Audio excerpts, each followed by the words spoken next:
Ô, Vitor, não sei se você está aí a par, nós estamos estudando obras póstumas, né? Acho que você chegou até. Nós estamos exatamente na parte que fala sobre a fotografia do pensamento, fotografia e telegrafia do pensamento. Você está com o texto aí, Vitor? Não. Vou abrir ele aqui. Ah, quer ver? Nós estamos quase no finalzinho dessa parte, que é um parágrafo que começa assim: a teoria das criações fluídicas e, por conseguinte, da fotografia do pensamento, só para você se localizar. Tá, já Aí, achei aqui. achou aí? Você não quer compartilhar aí para nós até? Pode ser, eu ia sugerir isso. Faz favor, que aí É bom, né? a gente nunca compartilha, porque eu não sei. Deixa eu... Vai ser ótimo.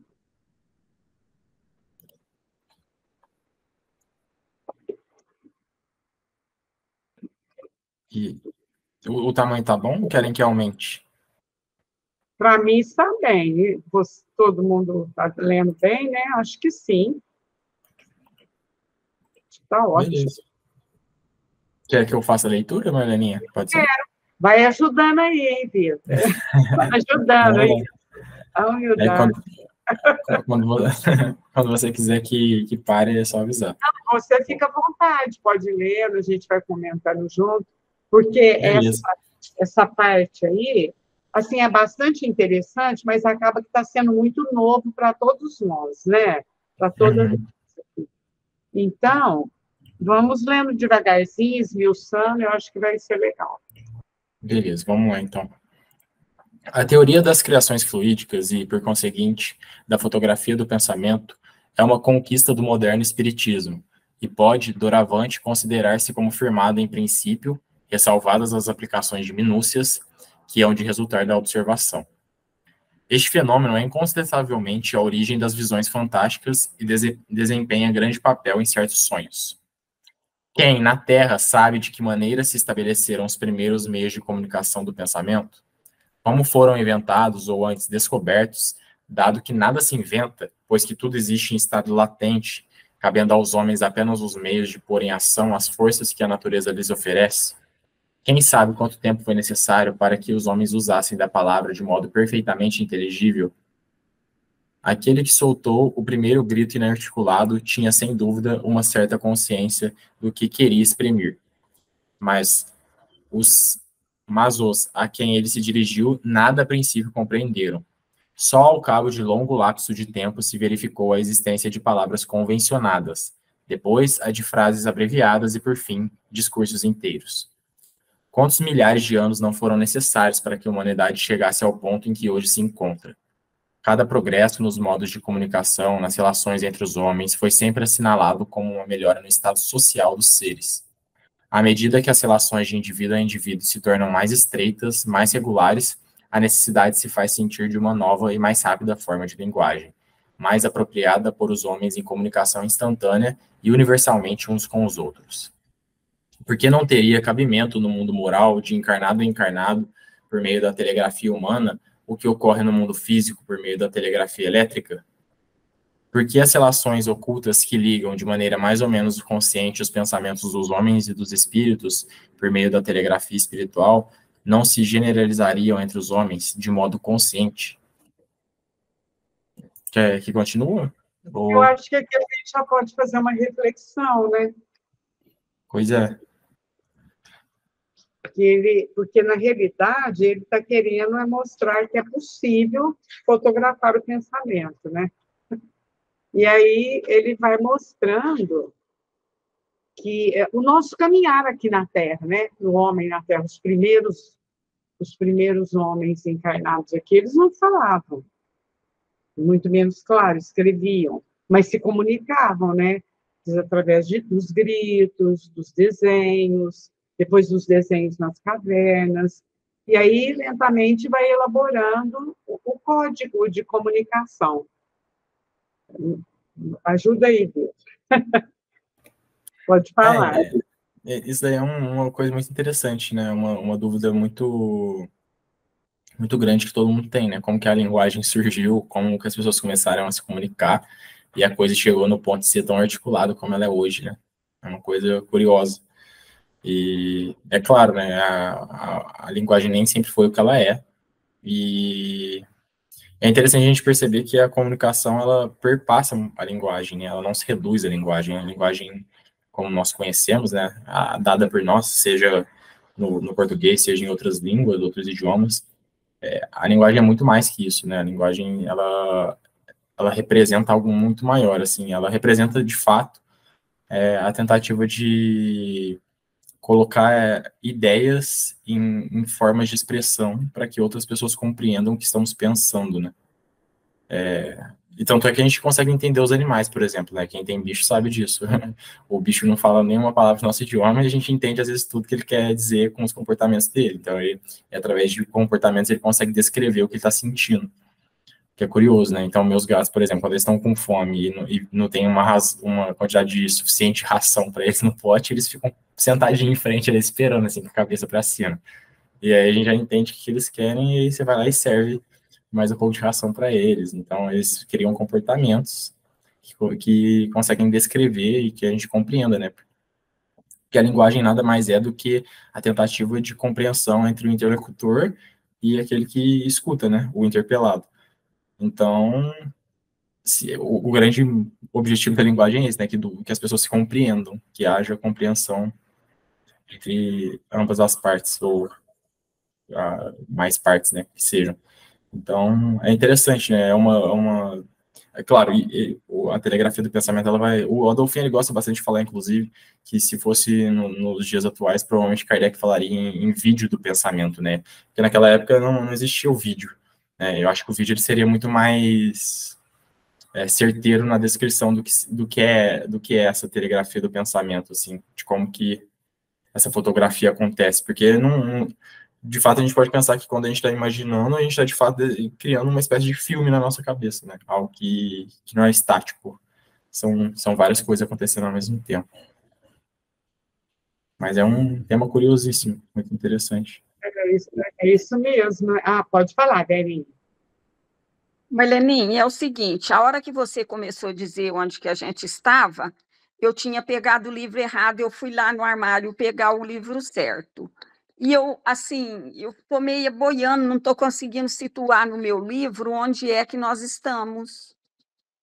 Porque a gente está no final, né, desse assunto, é isso? No final. No final. Começa aí, lembra que nós terminamos de ler, até tem uma nota assim, vejem a Gênese no capítulo sobre a presciência. Vê se você acha. No meu não tem essa observação. Vê se você acha aí, bem no final, a teoria das criações fluídicas. Na realidade, eu acho que a gente já tinha ido até mais um pouquinho, viu, Verinha? Então é por isso, porque eu estou partindo de lá. Você voltou um pouco. Tem razão, eu voltei um pouco para pegar o embalo que ia ficar pela metade. Na realidade, nós paramos aí. A experiência mostra que é possível atuar. Mas aqui, ó, você pode seguir também pelo Vitor Hugo, mas é bom, né, a gente está com o livro também olhar. Mas já deu para você localizar agora? Deu sim. Obrigada. Imagino. Mas é porque faltou eu falar isso, né, Verinha? Então, hoje seria mesmo vídeo, né? Porque o vídeo, se for ver, ele é mais... Igual você vê, nós estamos aqui, né? A gente está vendo um ao outro, nós estamos conversando, você pega o celular, você faz a mesma coisa. Então, olha o tanto que já adiantou. Mas é claro que entre os espíritos, os desencarnados, quando a gente falar espírito aqui são os desencarnados, isso já existia, né? Já existe. O Adolfinho, então, fala de vídeo aí?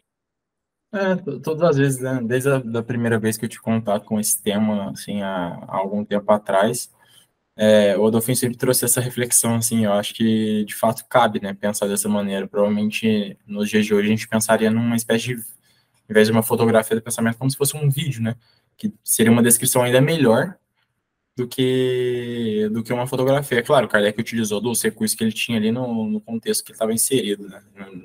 Então, a fotografia era o que tinha de mais preciso para a gente imaginar isso. Mas o vídeo nada mais é do que uma sequência, né? De fotografia estática e o vídeo não, né? É. O vídeo tem movimento. Mas eu acho que dá para continuar, né? Vamos lá, então. Agora você achou aí, Verinha? Ó, a telegrafia humana está quase chegando onde nós paramos. Certo. Não, acho que foi aqui que nós paramos, Verinha. Telegrafia humana é algo... estou um pouco em dúvida, mas foi por aí. Sim, foi aí mesmo, já chegou, foi, né? Agora bem. Aqui no finalzinho, quando a gente paramos, aí fala, vede em a Gênese, no capítulo da presciência, não é isso? Aí a gente começou embaixo. A teoria nas criações fluídicas, por consequência da fotografia e pensamento, não é isso? É isso, só que agora nós já estamos mais na frente, ó, que o Vitor leu. A telegrafia humana, pode olhar também na tela, que dá para ver. Vamos lá, então. A telegrafia humana. Aí está uma coisa de molde certamente a provocar o riso dos que se negam a admitir o que não caia sob os sentidos materiais. Mas que importam a zombaria dos presunçosos? As suas negações, por mais que eles as multipliquem, não obstarão a que as leis naturais sigam seu curso, nem a que se encontrem novas aplicações dessas leis, à medida que a inteligência humana se acha em estado de lhe experimentar os efeitos. O homem exerce ação direta sobre as coisas, assim como sobre as pessoas que o cercam. Frequentemente, uma pessoa de quem se faz pouco caso a exerce decisiva sobre outra de reputação muito superior. Isso decorre de que na Terra se veem muito mais máscaras do que semblantes, e de que aí o olhar tem a obscurecê-lo a vaidade, o interesse pessoal e todas as paixões más. A experiência demonstra que se pode atuar sobre o espírito dos homens, a revelia deles. Um pensamento superior, fortemente pensado, permita-se-nos a expressão, pode, pois, conforme a sua força e a sua elevação, tocar de perto ou de longe homens que nenhuma ideia fazem da maneira porque ele lhes chega, do mesmo modo que muitas vezes aquele que o emite não faz ideia do efeito produzido pela sua emissão. É esse um jogo constante das inteligências humanas e da ação recíproca de umas sobre as outras. Juntai-lhe a das inteligências dos desencarnados e imaginai, se o conseguirdes, o poder incalculável dessa força composta de tantas forças reunidas. Se se pudesse suspeitar do imenso mecanismo que o pensamento aciona e dos efeitos que ele produz de um indivíduo a outro, de um grupo de seres a outro grupo, e, afinal, da ação universal dos pensamentos das criaturas umas sobre as outras, o homem ficaria assombrado. Sentir-se-ia aniquilado diante dessa infinidade de pormenores, diante dessas inúmeras redes ligadas entre si por uma potente vontade e atuando harmonicamente para alcançar um único objetivo, o progresso universal. Posso continuar ou querem comentar? Aqui eu acho que merece um comentário, né? Olha o que ele fala aí. Se pudesse suspeitar do imenso mecanismo que o pensamento aciona e dos efeitos que ele produz de um indivíduo a outro, de um grupo de seres a outro grupo, e afinal da ação universal dos pensamentos das criaturas, umas sobre as outras, o homem ficaria assombrado. Isso aí nós já estudamos e comentamos, né? Muitas vezes a gente pensa, né, o mal em relação a uma pessoa, ou em relação a uma situação, políticos, ou mesmo a um país, por exemplo, e pensa que o nosso pensamento não tem problema nenhum, né? Mas olha o que ele fala, que interessante. Se a gente tivesse a noção exata, né, de como isso é sério, a gente ficaria surpreso. Então, daí a necessidade de nós vigiarmos realmente os nossos pensamentos, né, Vitor? O que você pode comentar aí para nós sobre isso? Eu gostei bastante desse parágrafo também, né?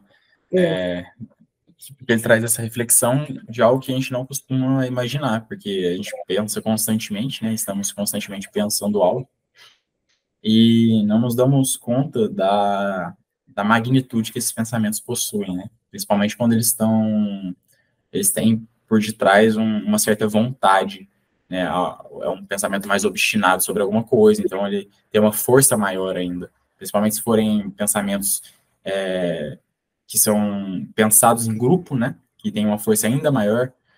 Então, é interessante a gente ver a influência que tudo isso produz na sociedade humana.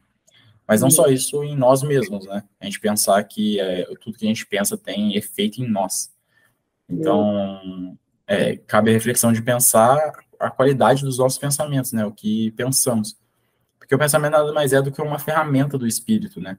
Então, o que a gente produz é sempre pensamento. O espírito está sempre produzindo pensamento. E, às vezes, de qualidade duvidosa, né? Porque, é claro, a gente está longe ainda da perfeição e o pensamento, ele suscita a todo instante. Então, é claro que é difícil para nós. Por isso que o vigiar e orar, né? E essa vigília, esse policiar o próprio pensamento, é o que possibilita com que a gente tenha pensamentos mais frutíferos, de uma qualidade maior. Mas é difícil, né? A gente está constantemente pensando, então constantemente vigiar não é tão fácil. É verdade. Mas a gente... Pode falar. E nós já estamos pensando bobagem, né? Às Pois vezes criando história, né? Aos poucos a gente vai, se a gente for adquirindo mais cuidado, né, e melhorando os nossos hábitos, os nossos princípios, a gente começa a pensar algumas coisas melhores, né, e alguns pensamentos inferiores a gente começa a deixar de lado, porque já não condizem mais com o que a gente tem como princípio em nós. Por isso que o mais importante de tudo é essa revolução moral, né, dos princípios, porque daí, a partir deles que a gente guia os pensamentos, né. Então tem algumas coisas que são impensáveis para nós, a gente já tem esses pontos, né? Tem algumas coisas que nem passam pela nossa cabeça. Mas é claro, a gente não tem que sempre estar tomando cuidado. E uma coisa que eu ia comentar é que a gente já consegue perceber, né, o poder que o pensamento tem influenciar pessoas. A gente percebe isso já na sociedade humana, né? Falando num quesito material mesmo. Os próprios homens já percebem a influência que o pensamento tem, as formas de manipulação que a gente consegue produzir através das ideias que a gente produz, isso sem a gente perceber o lado espiritual que tudo isso tem, né? A influência dos espíritos junto. Então, é algo de muita responsabilidade, né? O Vitor e vocês, meninas aí também, não sei se vocês concordam comigo. O Vitor falando, eu fui pensando. E hoje, com essas redes sociais, as pessoas colocam as coisas, o poder, assim, de influenciação no outro, né? Principalmente se a gente não estiver bem atento. E pode ver que às vezes um coloca uma coisa, todo mundo vai respondendo embaixo, e às vezes não tem nem tempo de reflexão, mas já entra naquela roda viva e vai criticando. Complicado isso, né? Nós temos que ficar atentos mesmo a isso. A internet abriu portas que, infelizmente, acabam sendo perigosas porque a gente ainda é imperfeito, né? Então, a gente vê muita coisa ruim nesse sentido, que às vezes as pessoas falam e comentam coisas sem perceberem que tem responsabilidade sobre essas coisas, essas ideias. Então, antigamente, é claro, né, sem o alcance que a internet tem, a gente tinha menos alcance de palavra, né? Hoje em dia a gente consegue fazer coisas inimagináveis. Então, é um perigo a mais.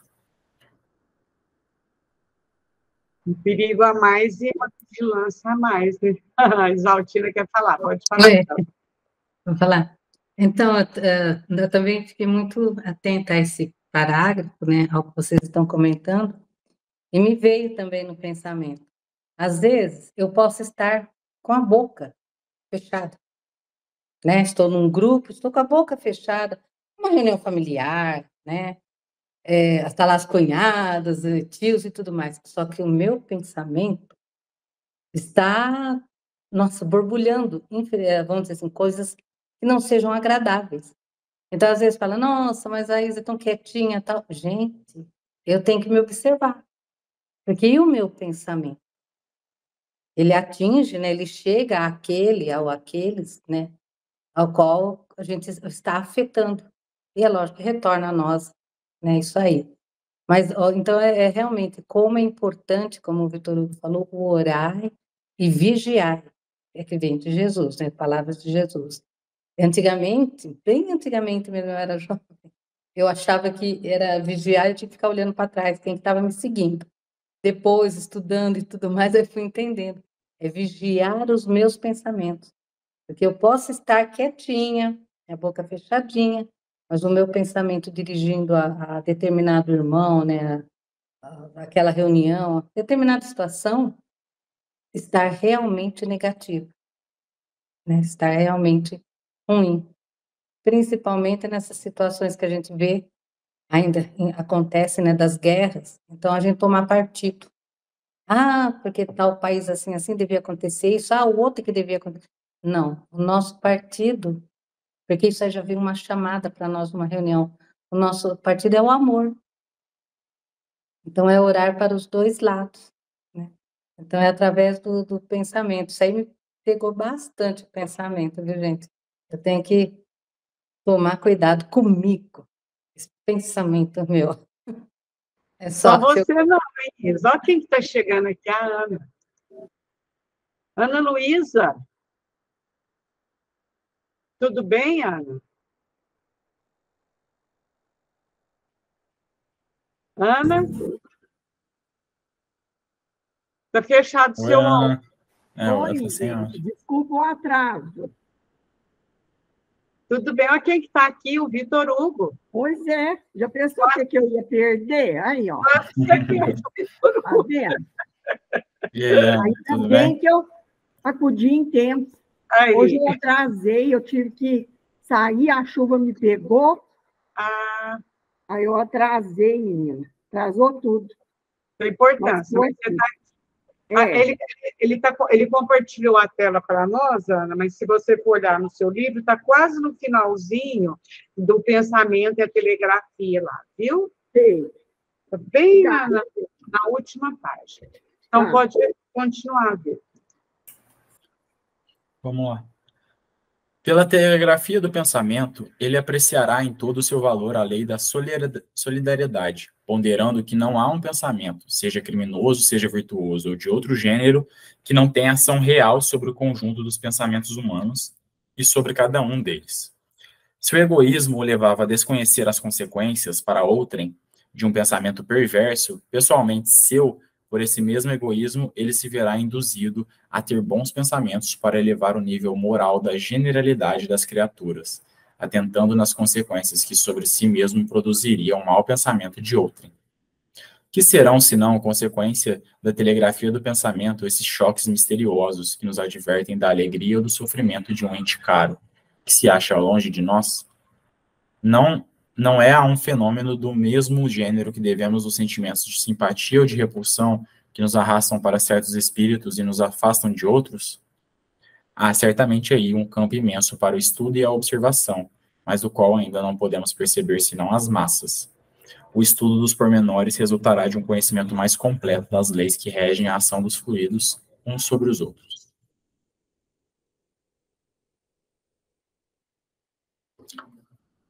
É bem interessante, né? Aqui acabou, né? Acabou, mas bem interessante. E assim, com o nosso pensamento, nós influenciamos o outro, hein? Olha, a Isa acabou de falar da seriedade que a gente tem que vigiar, e é mesmo, né? E tem que vigiar para nós em relação ao outro, né? Muito bom. Se alguém quiser falar, pode falar, O gente. meu aqui tem uma nota De rodapé, né? Você pode ler, Ana, uma nota do revisor. Pode ler? Pode ler. Então, temos aqui um exemplo da maneira por que Allan Kardec, graças à sua compreensão global dos problemas, passava facilmente da teoria à prática, dando aplicação moral às suas conclusões científicas. Da técnica da fotografia do pensamento, ele passa naturalmente, por necessidade lógica, sem nenhum esforço ou artifício, as consequências morais e espirituais das novas leis descobertas. Por outro lado, devemos observar a segurança de Kardec ao afirmar: a teoria das criações fluídicas e, por conseguinte, da fotografia do pensamento é uma conquista do espiritismo moderno e pode, de agora em diante, considerar-se estabelecida em princípio, salvo as aplicações de pormenores resultantes da observação. Trechos como esse nos mostram que Kardec estava plenamente seguro do que afirmava, seguro de suas conquistas científicas no campo da investigação psíquica. Os que hoje o consideram superado, sem sequer se darem ao esforço de estudar as suas obras, têm aqui uma excelente oportunidade de reflexão a respeito da seriedade e da importância atual dos seus trabalhos. Então, a gente vê que o importante aí são as consequências morais de toda essa fenomenologia, né? Todo esse estudo, esses fenômenos fluídicos, de tudo isso, dessa interpenetração de fluidos mais densos, menos densos, que estão circunscritos em nós, as consequências morais é que são importantes. Então, ele passava, assim, da teoria à prática nesse sentido, né? Deduzindo as consequências morais. Então, se você tem um mau pensamento, se você tem um mau sentimento, vai ter consequência moral. Pelo contrário, um bom sentimento, um bom pensamento, vai ter consequências morais boas. Não é isso? Eu entendi. É isso mesmo, né? Vamos ver o que o pessoal fala aí. É curioso ver como esses pensamentos eles se comunicam, né? Uma história conhecida, inclusive, que é curiosa, até desafia um pouco. É claro, os homens podem até acusar que seja o acaso, mas não sei se vocês conhecem a história do surgimento da linha nylon, porque a linha nylon ela tem esse nome justamente porque ela foi ao mesmo tempo descoberta em Nova York e em Londres, né? E aí o nylon, as duas primeiras letras é de Nova York e o restante de London, né, Londres. E é curioso, né, porque pessoas diferentes que não se conheciam estavam estudando a mesma coisa, fizeram descobertas semelhantes, e isso é só um exemplo, né, mas existem outros inúmeros na história da humanidade. Por exemplo, o avião, né, a gente sabe que foram descobertos em períodos muito próximos, e outras coisas inúmeras na história da humanidade, que parece que não é somente o coincidência, né? Homens estarem estudando em cantos distintos, sem se conhecerem coisas tão Vitor, próximas. esse fenômeno tem um nome, eu não estou lembrando agora. Está na ponta da língua, mas não sai. Mas Lembra aí? interessante. Eu não, na verdade, para ser sincero, não conheço algum nome que Tem um sobre nome. isso. Tem um nome. Depois eu vou lembrar. Se eu não lembrar, eu vou procurar e depois eu falo. Beleza. Mas é curioso, né? Eu gostei bastante desse final que ele coloca. O estudo dos pormenores resultará de um conhecimento mais completo das leis que regem a ação dos fluidos uns sobre os outros. Então, a gente de fato não tem ainda capacidade para conseguir conhecer um pouco mais sobre como funciona de fato a influência desses pensamentos, né? A gente consegue entender como ele acontece num sentido teórico, assim, de pensar na ação e no efeito, mas não nas minúcias, né? Nas nuances ali que envolvem como ele se dá, falando de maneira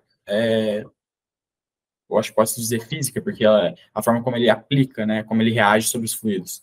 Então, como que isso se dá fisicamente, sim, eu posso dizer, porque os fluidos são matéria, né? Então, como que esse pensamento de fato influencia e constrói tudo isso que a gente acabou de ler. Então, isso a gente não conhece, porque, de fato, a gente não tem instrumentos capacitados para o estudo dos fluidos. Então, a gente ainda só consegue comentar nesse aspecto mais teórico, mas não dizer nesse aspecto mais técnico, assim. É algo que precisaria de um avanço ainda tecnológico que a gente consiga perceber e estudar nos pormenores. É interessante que o Kardec faz esse destaque, né? Ele que lembra isso. É isso mesmo. Muito bom, né? É o que a Ana também falou. Não fica, ele explica a teoria para que a gente modifique a nossa prática, né? Sabendo o valor do pensamento, da fotografia do pensamento, da telegrafia, então eu tenho que mudar o meu pensamento, igual a Isa colocou bem também, né? Acho que é bem isso. Mas agora acho que nós vamos estudar um assunto bem intrigante, né? Olha lá, gente. Olha. Estudo sobre a natureza do Cristo. Vamos ver o que Kardec vai falar para nós, hein? Esse não é fácil. Esse não é, não, né? Há controvérsias entre as pessoas, né? Pois é. O negócio é ficar aqui com Kardec. É isso aí, vamos lá, então. Fontes das provas sobre a natureza do Cristo. A questão da natureza do Cristo foi debatida desde os primeiros séculos do cristianismo e pode-se dizer que ainda não se acha solucionada, pois que continua a ser objeto de discussão. Foi a divergência das opiniões sobre este ponto que deu origem à maioria das seitas que dividiram a Igreja há 18 séculos, sendo de notar-se que todos os chefes dessas seitas foram bispos ou membros titulados do clero. Eram, por conseguinte, homens esclarecidos, muitos deles escritores de talento, abalizados na ciência teológica, que não achavam concludentes as razões invocadas a favor do dogma da divindade do Cristo. Entretanto, como hoje, as opiniões se firmaram mais sobre as abstrações do que sobre os fatos. Sobretudo, o que se procurou foi saber o que o dogma continha de plausível ou de irracional, deixando-se geralmente de um lado e de outro de assinalar os fatos capazes de lançar sobre a questão uma luz decisiva. Mas onde encontrar esses fatos, senão nos atos e nas palavras de Jesus? Nada tendo ele escrito, seus únicos historiadores foram os apóstolos, que tão pouco escreveram coisa alguma quando Cristo ainda vivia. Nenhum historiador profano, seu contemporâneo, havendo falado a seu respeito, nenhum documento mais existe, além dos evangelhos, sobre a sua vida e a sua doutrina. Aí somente é que se há de procurar a chave do problema. Todos os escritos posteriores, sem exclusão dos de Paulo, são apenas, e não podem deixar de ser, simples comentários ou apreciações, reflexos de opiniões pessoais, muitas vezes contraditórias, que, em caso algum, poderiam ter a autoridade da narrativa dos que receberam diretamente do mestre as instruções. Quer que continue, Marianinho? Vamos dar uma paradinha, ver se o pessoal quer comentar. Pois é, não, eu achei interessante, né, a forma como Kardec coloca, que, de fato, a gente tem, querendo ou não, poucos registros sobre a vida de Cristo, né? Apesar de todo o Novo Testamento ele falar e comentar sobre a sua vida, ainda é pouco. É claro que é muito, se a gente for pensar para a época, né? E a gente tem muito conteúdo histórico a respeito disso, mas ali do período em que Cristo viveu, a gente tem muita pouca coisa que diz respeito à sua natureza e etc., sem ser os evangelhos. E é claro, o Kardec traz à tona uma coisa que é muito importante, que a gente não pode perder de vista, que é a possibilidade de erro daqueles que escreveram os evangelhos, né? A gente sabe, é claro, que esses homens eram inspirados por Deus e claramente os bons espíritos estavam ali, né, naquele momento, a fim de auxiliar, mas a gente sabe que o homem é falho, né? E eles não estavam isentos dessa falha. Então, é claro que eles, com certeza, cometeram alguns erros, escreveram coisas que não diziam respeito à realidade, e é claro que é difícil também precisar o que é correto e o que não é, nesse caso. Mas a gente tem que ter essa pulguinha atrás da orelha, né? Porque para nós espíritas, diferente de outras religiões, né, que tomam a Bíblia como um livro sagrado, na precisão do que esse termo quer dizer, né? É de fato sagrado e não se questiona de maneira alguma o que está escrito ali. Aqueles homens foram iluminados por Deus e jamais poderiam cometer erros, enfim, não admitem a possibilidade desse erro. Para nós, não. Para nós é o contrário. A gente entende a magnitude dessa obra, mas entende também a falha humana que não estava isenta disso, né? Então, aqueles homens também eram falhos, eram homens como nós, e inclusive o próprio Novo Testamento mostra que eles eram de fato homens como nós, né? Cheios de preconceitos, de medos, então não eram, pelo próprio Novo Testamento, a gente percebe que não eram espíritos puros, ou espíritos superiores, assim, como a gente sabe, porque eles estavam de fato ainda impregnados com muitas falhas humanas. Então, é claro, estavam suscetíveis a errar também. Eu achei interessante que o Kardec coloca isso, né? Assim, na introdução. Foi escrito também bem depois, né, que Jesus já tinha partido, teve adulterações, né? É complicado, né? Mas, enfim, eu penso assim, não sei se eu estou enganada, é uma hipótese, claro, que a essência ficou, né? A gente, claro, que precisa ficar atento a algumas coisas que não cabem no raciocínio, que aí a doutrina espírita vem orientar, mas a essência da vivência daquela época ficou, né? E nos filhos que nós temos hoje, né? Da literatura espírita. Não sei o que vocês acham aí sobre isso.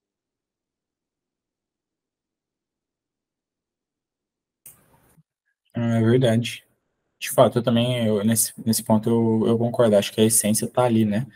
Tem muita coisa que é verdadeira e tem que ser levada em conta, né? É interessante pensar dessa maneira. E, é claro, como você disse, né, Marlene, o texto foi escrito muito tempo depois da morte de Cristo, né? Querendo ou não, não foi algo de imediato, né? Ele morreu e começaram a escrever os evangelhos. E tem toda a questão, né, de tudo que pode acontecer dessa existência do texto até os dias de hoje, né, as adulterações que pode ter sofrido, os erros de tradução que com certeza aconteceram, porque a gente sabe, hoje em dia já é difícil traduzir com toda a facilidade que a gente tem tecnológica, de conhecimento, então pensa naquele tempo, né, quando, por exemplo, foram traduzir para o latim. Então, a gente sabe que com certeza tiveram erros inúmeros nesse caminho, né, não só da escrita dos discípulos ali, mas posteriormente, né, tudo que pode ter acontecido com esses textos. Mas é claro, eu acho que a essência, ela permanece ali, né? A gente consegue analisar isso até de maneira lógica, de perceber que não há contradições, que a doutrina ali de Cristo, ela de fato é coesa, há consistência no que era dito. E as ideias, elas parecem ser boas, né? Então, não são ideias absurdas. Então, pelo próprio crivo da razão e da lógica, a gente consegue perceber que existe alguma coisa a ser considerada e bem considerada ali. Mas, é claro, tem que ter essa pulguinha atrás da orelha em relação a outras coisas. Mas muito interessante. Acho que é bem por aí mesmo. Pode falar, Verinha. Então, a prova está aqui na diferença de tradução. A gente entende que é o mesmo assunto, mas usa palavras diferentes. Agora, imagina passando pelo ser humano há tantos anos atrás. Então, realmente, a gente tem que ficar com a pulguinha atrás da orelha, como disse o Vitor. A Vera lembrou bem. De um tradutor para outro tem diferença, assim, na forma, né? Conteúdo, não. Na forma, sim. Agora, imagina naquela época, né? Mas eu penso que pela misericórdia divina, pela intercessão da espiritualidade, a essência foi conservada. E hoje, né, na doutrina espírita, a gente tem os textos, né, que tocam na parte do evangelho, que aí já é uma fonte mais fidedigna, né, penso eu. É porque foi analisada e estudada pelo Kardec, né? Então, a gente fica tranquilo nessa parte. Muito bem lembrado, Marleninha. Porque Isso mesmo. a espiritualidade tem todos esses arquivos, aí, e lá não tem erro, né? Lá está tudo ok. E na medida que acho que a humanidade vai podendo, as coisas vão aparecendo aí para nós, né? O que você acha, vocês, meninas, meninos e meninas?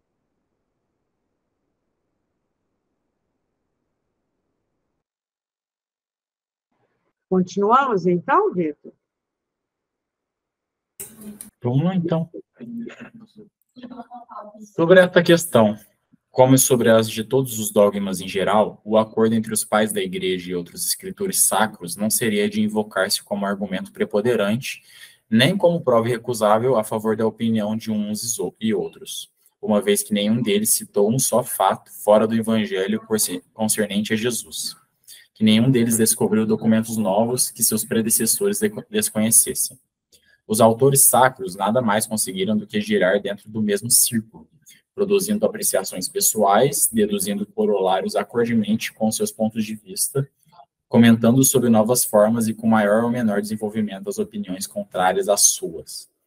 Pertencendo ao mesmo partido, tiveram todos de escrever no mesmo sentido, se não nos mesmos termos, sob pena de serem declarados heréticos, como o foram Orígenes e tantos mais. Naturalmente, a Igreja só incluiu no número de seus pais os escritores ortodoxos, do seu ponto de vista, somente exalçou, santificou e colecionou aqueles que lhe tomaram a defesa, ao passo que repudiou os outros e lhes destruiu quanto pôde os escritos. Nada, pois, de concludente exprime o acordo dos pais da Igreja, visto que formam uma unanimidade arranjada a dedo, mediante a eliminação dos elementos contrários. Se fizesse um confronto de tudo que foi escrito pró e contra, difícil se tornaria dizer para que lado se inclinaria a balança. Quer que ler mais um ou quer comentar? Fique à vontade, Vitor. Se alguém quiser comentar, levanta a mãozinha aí e comenta. Não precisa nem levantar a mão, pode abrir no microfone e falar. Eu tenho um livro aqui, que eu já citei ele bastante para vocês, é do Bart Ehrman. Ele é a maior autoridade em estudos bíblicos do mundo. E ele escreveu um livro, o que Jesus disse e o que Jesus não disse. E ele também escreveu um outro livro, Como Jesus se tornou Deus. Esse eu não tenho, Como Jesus se tornou Deus. Mas é muito interessante, muito mesmo, porque ele, nesses livros, ele relata, né, toda a história.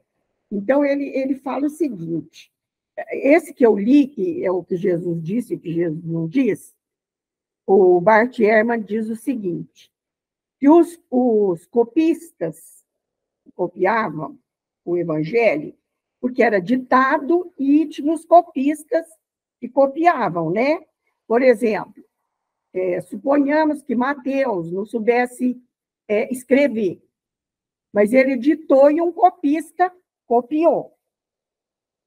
E aqueles documentos, aqueles pergaminhos que eles copiavam, com o passar do tempo, se deterioraram.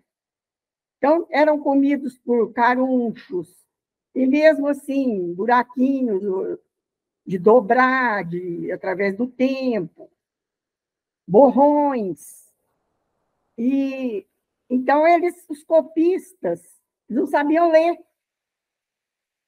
Olha que interessante. E eles iam copiando um do outro. E aquelas palavras que eles não entendiam, eles punham da cabeça dele. Às vezes tinha um buraquinho, faltava palavra, eles colocavam da cabeça deles. Por isso que tem tanta distorção nos evangelhos. Então, Kardec pegou a parte moral, que ele falou, essa não tem perigo, né?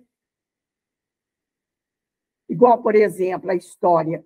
Os discípulos eram casados? Só tem notícia de um, com certeza, que era casado. Pedro, por causa da sogra. Se ele tinha sogra, ele era casado. Dos outros não se toca. Se eles tinham família, se não tinham. Então, é muito interessante, né? Não é tudo que os evangelhos também trazem. E a igreja também modificou muito, porque teve a questão da Septuaginta e da Vulgata, né? Que foi lá o Papa Damaso, acho que é o Papa Damaso, ele pediu para o São Jerônimo, né, traduzir. Aí o São Jerônimo disse que era uma responsabilidade muito grande, mas que ele ia fazer. Justamente por isso, porque era uma coisa muito complexa, muito cheia de falhas. Então, tem tudo isso aí. E cada um depois se arvorou em... Uns acreditavam na Santíssima Trindade, outros não. Tem os nomes lá, né, deles. Eu não me lembro agora, mas tem os nomes. Minha cabeça está ruim, e senão eu ia lembrar. Mas é isso aí. Então, tem muita coisa envolvida nessa história, tem muito estudo que a gente poderia fazer, né, e que não faz, para se inteirar melhor dessas questões. Mas vamos ficar com o espiritismo, porque Kardec pegou a parte moral, porque ele falou, essa não tem erro. Não é? É verdade. Isso aí. Amor ao próximo, maior mandamento. Como é que vai ter erro aí? Não tem. Pois é. Então foi... Isso a gente consegue analisar, né, também. É. A gente consegue passar por crivos. O que você falou é interessante, Ana, porque olha como tudo é muito curioso, né? As coisas que a gente tem, que são tão antigas quanto, por exemplo, a Bíblia ou os escritos gregos, eles só existem exatamente por causa desses copistas, mas era algo bem arbitrário por parte deles, no sentido de que as coisas que conseguiram chegar até nós foram aquelas que conseguiram sobreviver porque os homens se interessavam por aquilo. Por exemplo, a obra de Aristóteles, ela quase chegou a ser extinta, mas aí quando chega ali no período da Idade Média, eles renascem com as obras de Aristóteles, porque eles encontram em Aristóteles formas de construir argumentos a favor da existência de Deus e para construir e moldar melhor a doutrina ali católica, principalmente Tomás de Aquino, mas outros ali que eram do período, que eram aristotélicos, que estudavam Aristóteles. Então, esses homens, eles copiavam as obras de Aristóteles, e elas só conseguiram chegar até nós, as que chegaram graças a esse fato, né, de que tinham pessoas que se interessavam por aquilo, e graças a esse interesse, outras pessoas copiavam aquilo, e a coisa foi passando de época a época. Mas aquelas que os homens se desinteressaram, morreram com o tempo, né? Então tem muito, imagina o tanto de coisa que a gente perdeu, né? A gente acha que a gente tem muita coisa, mas é que há muito tempo, né? A distância é muito grande do momento que nós vivemos e desses homens, né? Então, com certeza, muita coisa se perdeu. E tem muitas coisas que podem ser levantadas, por exemplo, os evangelhos apócrifos, né? É claro que eu sei que existem pessoas que discordam, né, desse título de apócrifo, porque, é claro, querendo ou não, existem bons argumentos para que se intitule dessa maneira, mas você sempre pode levantar uma coisa ou outra exatamente por essa distância que há entre nós e esses escritos, né? Então, muitas coisas podem acontecer nesse período de tempo. Pode falar, Ana Bela. Então, eu baixei aqui o PDF, Como Jesus se tornou Deus. São 223 páginas. Então, eu vou compartilhar no grupo. Se alguém quiser se interessar em ler, vai estar lá. Tá bom? Ana, obrigada. Ana, você tocou num assunto que me intriga muito. Inclusive, porque, assim, os católicos falam que, por exemplo, a Ave Maria, né? Santa Maria, Mãe de Deus. Quer dizer, Deus teve mãe? E aí? Diz que os católicos falam que a Trindade, né? Pai, Filho e Espírito Santo é uma pessoa só. Por isso que eles falam, né? Santa Maria, Mãe de Deus, mas isso não combina de jeito nenhum. E me intriga muito isso aí. Tem que ser Mãe de Jesus, né? Ué, Eu falo claro. Mãe de Jesus, não falo Mãe de Deus, não. Mas isso aí errado, é né? coisa que o espiritismo, vocês me perdoem, mas é o espiritismo católico. Tem muitos católicos, não estou criticando ninguém, não, pelo amor de Deus, vieram para o espiritismo e eles trouxeram as suas rezas para o espiritismo. Então, eles oram a Ave Maria como eles oravam lá na igreja. Né? Não é certo, porque Jesus não é Deus. Jesus é Filho de Deus. Na questão 1009 do Livro dos Espíritos, tem uma lição lá de Santo Agostinho, que ele fala que Jesus é o arquétipo homem-Deus. O que quer dizer isso? O arquétipo é um modelo, seja ele bom ou ruim, né? São os arquétipos. Então, Jesus é um modelo. Kardec cita Jesus como modelo a ser seguido. Olha aí o arquétipo homem-Deus. Porque ele era um espírito puro e o seu pensamento se identificava com o pensamento divino, se é que nós podemos falar em pensamento de Deus. Né? Eu e o Pai somos um só, porque é a mesma essência. Nós também temos em nós essa essência divina, mas nós somos deuses com letra minúscula. Nós somos deuses no relativo, porque absoluto só existe um Deus, nosso Pai Criador. E a confusão está aí. Achar que Jesus é Deus pelo mistério da Santíssima Trindade, que nem a igreja sabe explicar, porque é mistério. Eles não explicam, é mistério. Então, Jesus é Deus, pronto, e acabou. Então, tinha até as escolas, né, que discutiam isso. Aí entra aqueles antigos lá, Orígenes, e outros lá que eu esqueci agora, que a cabeça está meio perturbada esses dias. Mas tem lá, depois eu vou ver tudo isso aí, vou rever, certo? Porque é interessante para esse estudo nosso aqui. Interessante mesmo. Rever aí ajuda a gente, Ana. Né? Pode falar, Verinha. Eu não sei porque que a Ana fica falando que a cabeça dela está ruim. Se ela, nossa, ela tem uma facilidade para transmitir e é que eu não estou lembrando dos nomes dos caras lá atrás que brigavam, certo? Tem até as escolas. Uns brigavam com os outros, tinha discussões. Tem uma memória ótima, também acho. Esqueci. É isso que eu esqueci. Não estou conseguindo lembrar. É curioso a gente ver isso, né? Porque, de fato, os homens que sacramentaram esses dogmas e tudo isso que a gente tem hoje em dia, se for parar para pensar, na verdade, foram coisas acordadas entre eles no passado, né? E que hoje em dia as pessoas só respeitam e seguem esses mesmos acordos que foram feitos, né? O nome que foi dado foi de dogmas, né? Então, as pessoas continuam com esses preceitos que foram decididos. Então, não foi algo que era óbvio ou evidente. Não é qualquer pessoa. Se você pegar para ler a Bíblia, você não vai deduzir os dogmas da igreja. Porque foram acordos feitos pelos homens que estudavam aquela obra.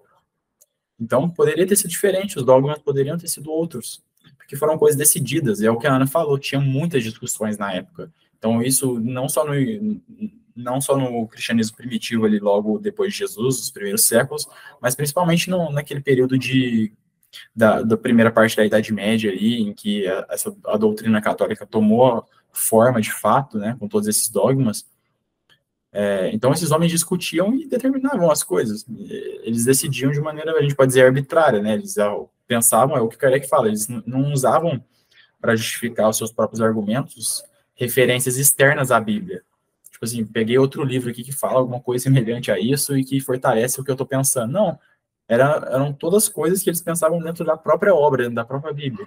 E pensando nos mesmos termos, às vezes mudavam um caminho, mas havia discussões, né? Então, uns que discordavam, que achavam que não era desse jeito, é o que a Ana falou. Né? O Orígenes, por exemplo, era um que pensava diferente.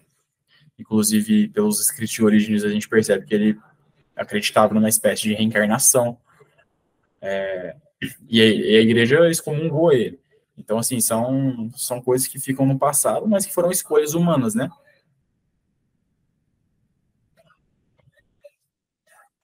Eu acho que nós vamos ter bastante coisa para aprender, viu, Garinha? Nesse capítulo aí. Muito interessante. E aí é a voz de Kardec, né? Vamos caminhar por aí. Mas chegou o nosso horário. Mas que bom, Vitor. Enquanto você estiver aqui, puder entrar, mas fala um pouquinho como é que está lá em Florianópolis, sua vida.